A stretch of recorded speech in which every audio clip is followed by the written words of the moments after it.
রহমাতুল্লাহ। এই আঞ্জুম হত্যা সম্পর্কে আমাদের সিলেট সহ সারা দেশের মানুষ ইতিমধ্যেই গণমাধ্যমের মাধ্যমে আপনারা জেনেছেন।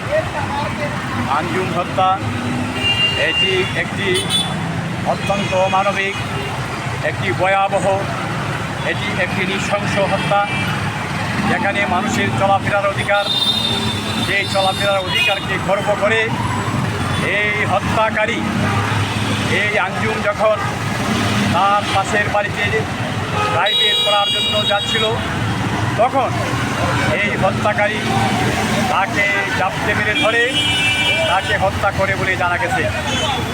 আমরা এই হত্যাকারী অন্যান্য যারা জড়িত আছে তাদের আইনের আওতায় এনে ন্যায় বিচার নিশ্চিত করার জন্য আমরা প্রশাসন এবং পুলিশ প্রশাসনের কাছে এবং বিচার বিভাগের কাছে আমরা আজকে যে মানববন্ধন হয়েছে, মানববন্ধন থেকে সর্বস্তরের মানুষ যেই দাবি করেছেন, আমরা দেশের একজন সচেতন নাগরিক হিসেবে আমিও যেই দাবি জানাই, আঞ্জুম হত্যার সঠিক বিচার চাই। ধন্যবাদ।